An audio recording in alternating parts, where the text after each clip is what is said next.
અને પંજાબની જનતાએ એમને ખોબલે ખોબલે પ્રેમ આપ્યો એવા આપણા સૌના આદરણીય માનનીય શ્રી માન સાહેબ આપણને સૌને સંબોધશે. આદરણીય માન સાહેબ.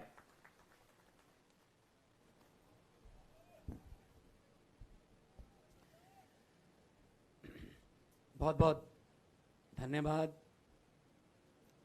ऊंझा इस इलाके में पहली बार आया हूं और बहुत ही खुशी हो रही है देखकर कि गुजरात के लोग एक नई कहानी लिखने के लिए तैयार हैं. इतनी भारी गिनती में आपका आना यही सबूत है. घर से पहला कदम ही जब आपने इस जनसभा के लिए बाहर निकाला तो समझो आपने परिवर्तन के लिए वो कदम उठाया. मेरी तरफ से आप सबको प्रणाम, नमस्कार, सत श्री अकाल. आदरणीय केजरीवाल साहब, ईशुदान गढ़वी जी, हमारी पूरी टीम गुजरात की. दोस्तों, हम कोई जुमले सुनाने वाले नहीं हैं, हम कोई दिन में सपने दिखाने वाले नहीं हैं. हम तो आपके बच्चों को पढ़ाने वाले हैं और आपके पढ़े हुए बच्चों को रोजगार दिलाने वाले हैं और आपके बुजुर्गों का इलाज करवाने वाले हैं, बिजली का बिल जीरो करवाने वाले हैं. हम ये नहीं कहते कि अच्छे दिन आने वाले हैं, हम कहते हैं सच्चे दिन आने वाले हैं.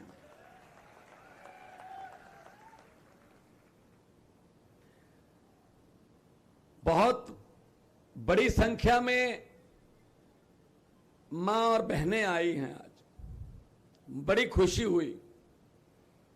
आना चाहिए क्योंकि सबसे ज्यादा महंगाई से पीड़ित महिला वर्ग है. इन्होंने रसोई चलानी है. इनको सब पता है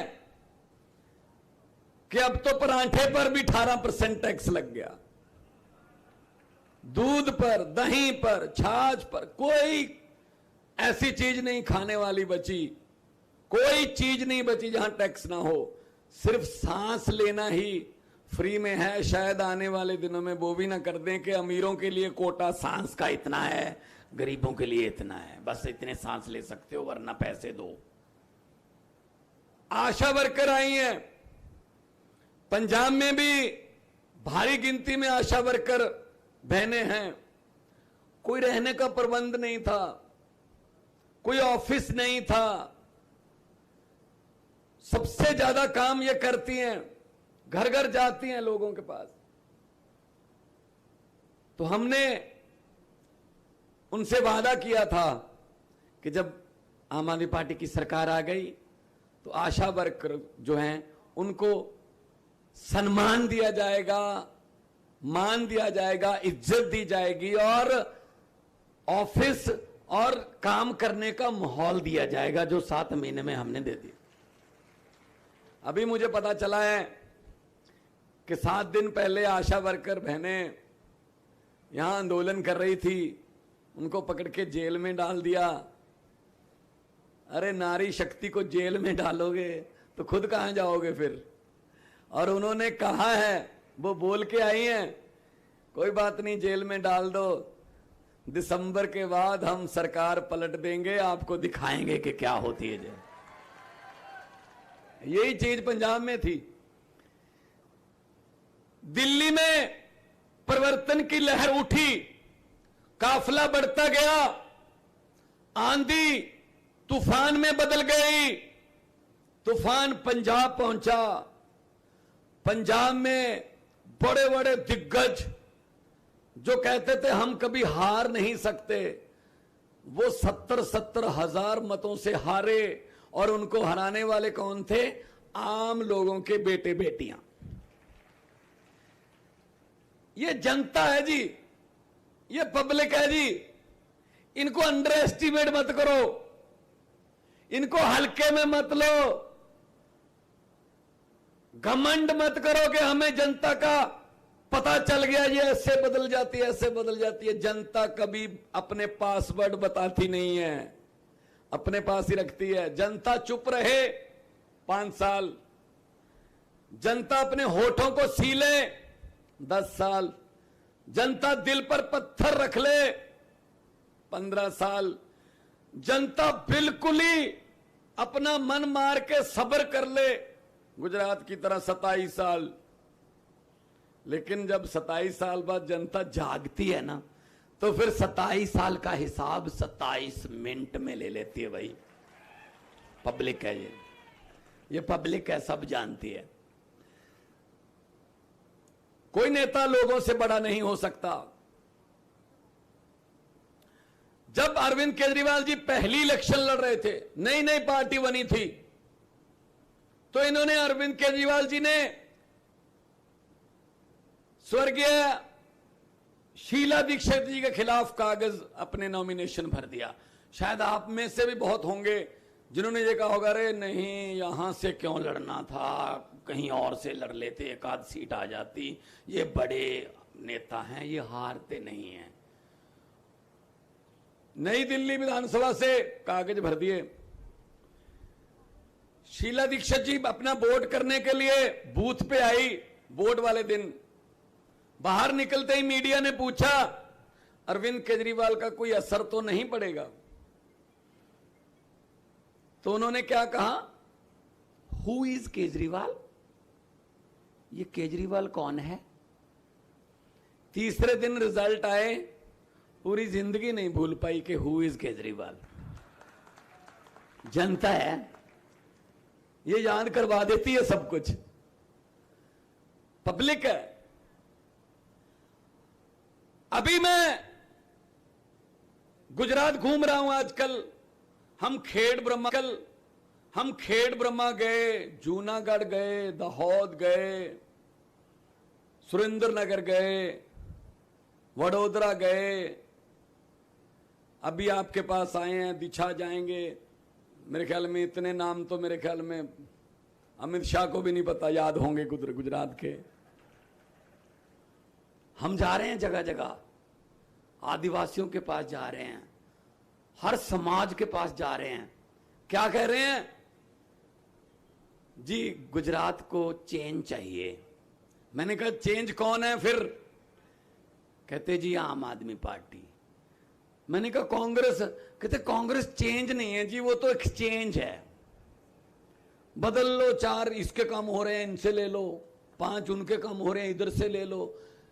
कांग्रेस तो विधायक बेचने वाली कंपनी बन गई है। उनको तो अपने दफ्तर के सामने लिखना चाहिए जहां जनता द्वारा चुने हुए विधायक सस्ते रेटों पर बिकते हैं। कभी गोवा में चले गए 8, कभी मध्य प्रदेश में, कभी कर्नाटका में। तो कांग्रेस को वोट मत देना, वो तो कोमा में चली गई। कांग्रेस की हालत उस 90 साल बुजुर्ग की तरह हो गई जिसको डॉक्टर भी बोल देते हैं भाई साहब घर पे ले जाके सेवा कर लो, अभी इसमें कुछ नहीं है। कांग्रेस आई, लेकिन गुजरात में कांग्रेस गई। जैसे दिल्ली में गई 0, 15 में भी 0, 20 में भी 0, एक भी विधायक नहीं है उनका। ये पब्लिक है। तो हम तो ये आपके लिए संदेश लेके आया हूं पंजाब से। अभी 7 महीने हुए हैं पंजाब में सरकार बने हुए। हमने 50 लाख घरों की बिजली 0 कर दी। हमने 20,000 के लगभग सरकारी नौकरियां दे दी, नियुक्ति पत्र दे दिए हमने।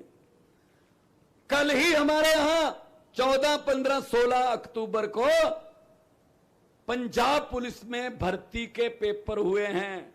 2 लाख नौजवानों ने, युवाओं ने पेपर दिए हैं, लेकिन हमारे यहां पेपर फूटता नहीं है। पेपर फूटा, सपना टूटा। फिर युवाओं का दिल टूट जाता है कि आधी आधी रात तक पढ़ाई करते हैं, सुबह उठ के पढ़ाई करते हैं। क्या फायदा हुआ अगर एक दिन पहले नेताओं के बच्चों को पेपर मिल गया कि ये पेपर आएगा, कल उसमें लिख देना, क्या फायदा हुआ फिर? ये कंपटीशन नहीं है। जीतना और छीन लेना एक बात नहीं होती, ये छीनते हैं हमसे। पंजाब में 117 में से 92 सीटें हमारे पास हैं, 92 में से 82 82 पहली बार बने हुए विधायक हैं, जिसमें मैं भी हूं। मैं पहले एमपी था, विधायक पहली बार, और सभी आम घरों के बेटे बेटियां हैं। क्यों भाई, आपके बेटे बेटी क्या विधायक नहीं बन सकते हैं? आपके बेटे बेटियां चेयरमैन नहीं बन सकते हैं क्या? उनको कुर्सी पर बैठना नहीं आता क्या? इन्हीं के बेटे बेटियां सोने के चम्मच लेकर मुंह में पैदा होते हैं तो यही बैठते हैं। इनको बोल देना, अरविंद केजरीवाल भगवंत मान आए थे, इनके बेटे बेटियों को बोल देना अपना बोरी बिस्तरा बांध लो, आम लोगों के बेटे बेटियां गुजरात में आ रहे हैं। हमने विधायकों की पेंशन बंद कर दी आते ही। इतनी इतनी पेंशन, 4-4 लाख पेंशन लेते थे, बंद कर दी हमने। हमने 1 करोड़ रुपया सम्मान राशि, अगर कोई शहीद होता है, फौजी जवान या कोई पुलिस वाला अपनी ड्यूटी के दौरान शहीद होता है, 1 करोड़ रुपया दूसरे तीसरे दिन उसके घर पे पहुंचता है। दिल्ली में भी पहुंचता है। पहले क्या करते थे, शहीद की विधवा को सिलाई मशीन, ये सम्मान करते हैं देश के रखवालों का। हमने 5 फसलों पे एमएसपी दे दी। मंडी में अभी धान आ रहा है, हर रोज धान आता है, हर रोज शाम को उसके पैसे किसान के खाते में चले जाते हैं। उसको इंतजार नहीं करना पड़ता 2 महीने 4 महीने के मेरी फसल के पैसे मिलेंगे, मैं कर्ज उतारूंगा, मैं बेटी की शादी करूंगा, मैं बच्चे की फीस भरूंगा। ऐसा नहीं है। ये गुजरात में भी हो सकता है अगर नीयत सच्ची हो, सच्ची नीयत। तो मीडिया वाले मुझसे पूछ रहे थे आपने कैसे रोक दी जी आंधी? मैंने कहा कौन सी आंधी? कहते दिल्ली में और पंजाब में आपने ये आंधी कैसे रोक दी? मैंने कहा कौन सी आंधी? कहते ये बीजेपी वाली। मैंने कहा बीजेपी का चुनाव चिन्ह क्या है? बोले कमल का फूल। मैंने कहा हमारा क्या है? कहते जी झाड़ू। मैंने कहा कमल का फूल कहां उगता है? कहते जी कीचड़ में। मैं कहा झाड़ू क्या करता है? कहते कीचड़ की सफाई। मैंने कहा हमने झाड़ू से कीचड़ की सफाई कर दी, दिल्ली और पंजाब में कमल उगे ही नहीं, ऐसी सफाई आप कर दो। इस झाड़ू से पहले हम सिर्फ दुकान या मकान साफ करते थे, अब अरविंद केजरीवाल जी की अगुवाई में इस झाड़ू से पूरा हिंदुस्तान साफ किया जाएगा। राजनीतिक गंदगी साफ की जाएगी। और इनको लगता है हम पैसे दे देंगे, हम लालच में ले लेंगे लोगों को। मैंने कहा पब्लिक है भाई। एक बीजेपी वाला मेरे पास आया, कहता जी हम जीतेंगे। मैंने कहा कैसे? कहते हम एक रात पहले झंडियां इतनी लगा देते हैं लोगों के घरों पर रातों रात कि जब घर पे झंडी लग जाती है ना तो फिर वोट देना ही पड़ता है शर्म शर्म से। मैंने कहा लोगों को इतने भी मूर्ख मत समझो, ये पब्लिक है। घर पे झंडी किसी और की, जेब पे टैग किसी और का, मोटरसाइकिल पे झंडी किसी और की, रैली किसी और की में जाते हैं, मोदी मोदी कहीं और करके आते हैं, अंदर जाके काम किसी और का कर देते हैं। यही होता है ना, यही कर देना बस। धन्यवाद। पंजाब से हमारे कुछ मित्र आए हुए हैं, हमारे एक एमएलए लुधियाना से गरेवाल साहब, इनके लिए तालियां बजाइए। एमएलए हैं, आम घर से हैं, बड़े बड़े दिग्गजों को हराया। पैसे से नहीं हम हरा सकते इनको, पैसा तो हमारे पास है नहीं, इनके पास है आपका माल लूटा हुआ बहुत। ये आएंगे आपको इलेक्शन से पहले, ये आएंगे और जैसे ही ये आए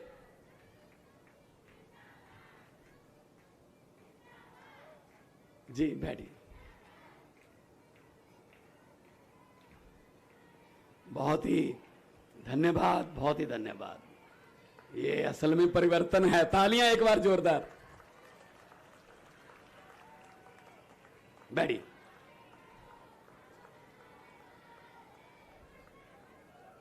बहुत अच्छे, बहुत अच्छे। अगर महिलाओं के बिना घर नहीं चल सकते तो इनके बिना देश भी नहीं चल सकते, ये याद रखना। तो आइए इकट्ठे हो जाइए, झाड़ू का बटन दबाइए। हमारे पास पैसे नहीं है, इनके पास बहुत पैसे हैं, लूटा हुआ माल है, लेकिन जो चीज हमारे पास है वो इनके पास नहीं है। जो खजाना हमारे पास है वो इनके पास नहीं है। कौन सा खजाना? मैं छोटा था जब मेरी दादी एक छोटी सी कहानी सुनाती थी। गुरु नानक देव जी और भाई मर्दाना जी जब जगह जगह जाके लोगों को सत्य का संदेश दे रहे थे, तो किसी गांव के बाहर बैठे थे, तो गांव वालों ने कहा कि एक बहुत ही फकीर आदमी आ गया, कोई रब का बंदा आ गया, किस्मत पलट देगा, उसकी सत्संग करते हैं। लोग गए तो गुरु नानक जी ने पूछा, भाई आप किधर आ रहे हो? तो बोले हम आपके साथ चलेंगे। तो गुरु नानक साहब ने कहा कि हमारे रास्ते सच वाले हैं, मुश्किल रास्ते आपसे चला नहीं जाएगा। कहते जी चलेंगे। चलते गए, थोड़ी दूर जाके चांदी के बड़े बड़े ढेर आए, इधर भी चांदी इधर भी चांदी। जिनको चांदी चाहिए थी उन्होंने चांदी उठाई और बोले गोली मारो, सच को काम बन गया, चांदी मिल गई, चलते हैं। काफिला आधा रह गया। गुरु नानक साहब ने पूछा जी तुम? बोले हम चांदी वाले नहीं हैं, हम साथ चलेंगे। गुरु नानक साहब ने कहा रास्ते मुश्किल आ सकते हैं। कहते जी आने दो। चलते गए, सोने के ढेर आ गए, इधर भी सोना उधर भी सोना। जिनको सोना चाहिए था उनको उन्होंने सोना उठाया, बोले चांदी वालों से तो ठीक रह गए, अब सोना मिल गया। आदमी 10 रह गए। गुरु नानक साहब ने पूछा भाई तुम? कहते जी हम सोने चांदी वाले नहीं, हम साथ चलेंगे। गुरु साहब ने कहा रास्ते मुश्किल आ सकते हैं। कहते आने दो। चलते गए, हीरे मोतियों के ढेर आए। वो 10 आदमी हीरे मोती उठाकर चले गए, सिर्फ भाई मर्दाना जी रह गए। गुरु नानक साहब ने कहा कि मर्दाना जी तुम? तो मर्दाना जी ने कहा जी मैं नहीं जाऊंगा, मैं तो उनसे अमीर हूं। तो गुरु नानक साहब ने पूछा मर्दाना, ना तेरे पास सोना ना चांदी ना हीरे ना मोती, तो अमीर कैसे है? तो भाई मर्दाना ने कहा कि मैं उनको कैसे बताऊं, उन लोगों को जो सोना चांदी हीरे मोती लेके अपने आप को अमीर समझ के घर चले गए, जो सोना चांदी और हीरे मोती बांट रहा है, जब वही मेरे साथ चल रहा है गुरु, तो मेरे जैसा खजाना किसके पास है? सरपंच कौन बनाता है? पब्लिक। जिला परिषद का प्रधान कौन बनाता है? पब्लिक।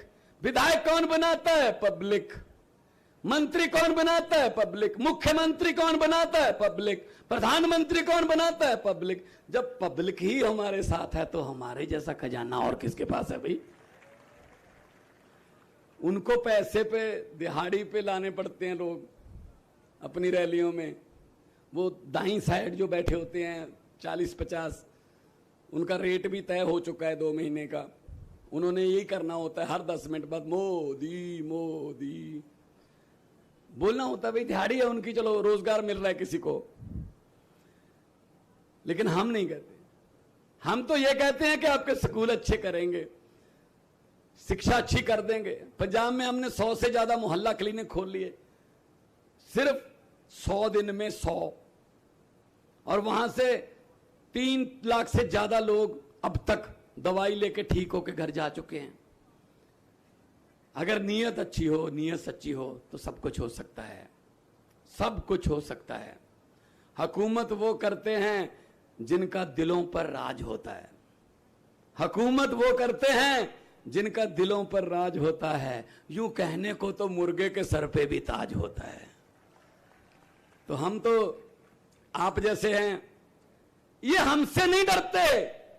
हमारी कोई औकात नहीं है कि हमसे डरते हैं। ये हमसे बिल्कुल भी नहीं डरते। ये छोटे से संदेश पर आप इतनी भारी गिनती में, भारी संख्या में चले आते हो। ये आप लोगों से डरते हैं, यहां से डरते हैं। इसीलिए हमें कहते हैं आप इधर क्यों आते हो, आपकी हम ग्राउंड कैंसिल करवा देंगे, यहां रैली नहीं कर सकते।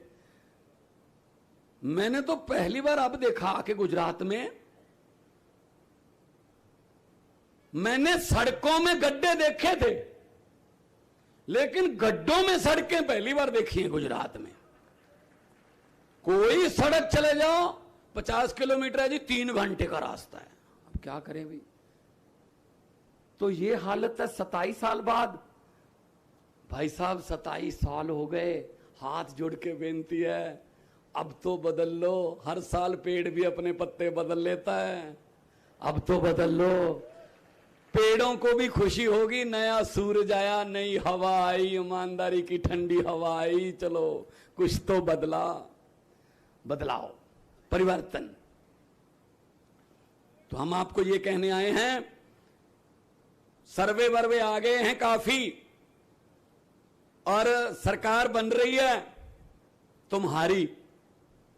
आमतौर पे क्या होता है, नेता जीत जाते हैं, लोग हार जाते हैं।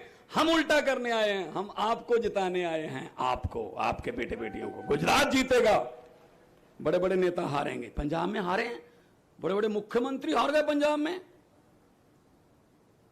बड़े बड़े हार गए। और हराने वाले कौन? कोई मोबाइल फोन की दुकान पर रिपेयर करने वाला लड़का, कोई 27 साल की LLB की पढ़ाई करने वाली लड़की, उन्होंने हराया है। जब बटन दबाने जाओगे, एक बात याद रख लेना, वो बटन के सामने निशान होगा। वो जो बटन है वो ना हाथ पंजे का, ना कमल के फूल का, ना किसी सीढ़ी का, ना किसी हाथी का, ना किसी झाड़ू का। वो बटन आपके बच्चों की किस्मत का बटन है। झाड़ू वाला बटन दबा दोगे, बच्चों की किस्मत चमक जाएगी। कोई और दबा दोगे तो 27 साल पहले हो गए 32 हो जाएंगे, इसमें क्या है? और 27 को 5 और ऐड हो जाएंगे, और क्या? तो बदल के देखो। हम एक मौका मांगते हैं, उसके बाद लोग मौका देते हैं।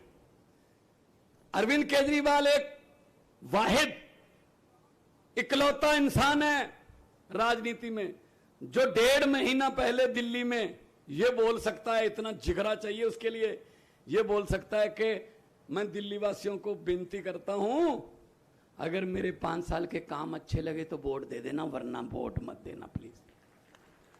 और ये आते हैं, एक मौका और दे दीजिए, 5वीं 8 साला योजना, 8 साला 5वीं योजना, पता नहीं कितनी योजनाएं बन गई। हमारे घर तो कोई योजना पहुंची नहीं, हमारे बच्चे तो वही रह गए। ये जानबूझकर हमारे बच्चों को पढ़ाना नहीं चाहते, क्योंकि उनको पता है गरीब का बच्चा पढ़ गया तो अफसर बन जाएगा, अफसर बन गया घर की गरीबी दूर कर देगा, गरीबी दूर हो गई तो इनके घरों के, इनके महलों के सामने अर्जियां लेकर कौन जाएगा। बस यही पंगा है, बस यही पंगा है। टैक्स देते हो आप लोग, ये मत समझना हम टैक्स नहीं देते, टैक्स देते हो सारे। तो आप ये मत समझना कि कोई बैंक लूट के भाग गया, ये बैंक का पैसा था, मेरा थोड़ी था। तुम्हारा था जी, तुम्हारा था। मैं बताता हूं कैसे था। सुबह उठते हो, चाय बनानी है, माचिस की तीली जलाई, टैक्स शुरू। माचिस लेने जाओगे, माचिस पे टैक्स है। गैस सिलेंडर के लिए लाइटर जगाया, टैक्स शुरू, गैस पे सिलेंडर है। चाय पत्ती डाली, टैक्स। चीनी डाली, टैक्स। दूध डाला, टैक्स। Mobile phone, tax. आटा, टैक्स। चावल, टैक्स। मक्खन पराठा, टैक्स। मोटरसाइकिल निकाला, डीजल पेट्रोल, टैक्स। घर पे आए, खाना खाया, टैक्स। और रात को सोते हुए आप कहते हो चलो अब टैक्स बंद हो गया। नहीं नहीं नहीं, ऊपर पंखा चल रहा है, टैक्स। 24 घंटे टैक्स देते हैं हम, तो पैसा कहां जाता है भाई? हमें तो कहते हैं खजाना खाली है, खजाना खाली है। अरे जो खाली है उसको खजाना क्यों कहते हो? उसको पीपा कहो, उसको अलमारी कहो। ये खजाने खाली जनता के लिए होते हैं, इनके लिए, बेटे बेटियों के लिए नहीं होते। ये खजाने भी भरे जाएंगे और भरे हुए खजाने से पैसे आप लोगों पर वापस आएंगे, शिक्षा के रूप में, इलाज के रूप में, अस्पताल के रूप में, बिजली के रूप में। दोनों हाथ ऊपर उठाकर 2 नारे लगा देना। शहीद आजम भगत सिंह ये नारा लगाते थे, इनकलाब जिंदाबाद का।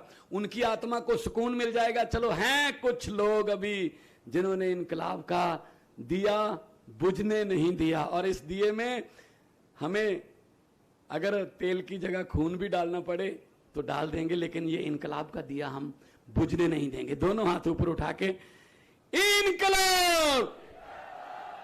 थोड़ा सा और कर दो, इनकलाब, वंदे भारत माता की जय जवान, बोले सोनिहाल।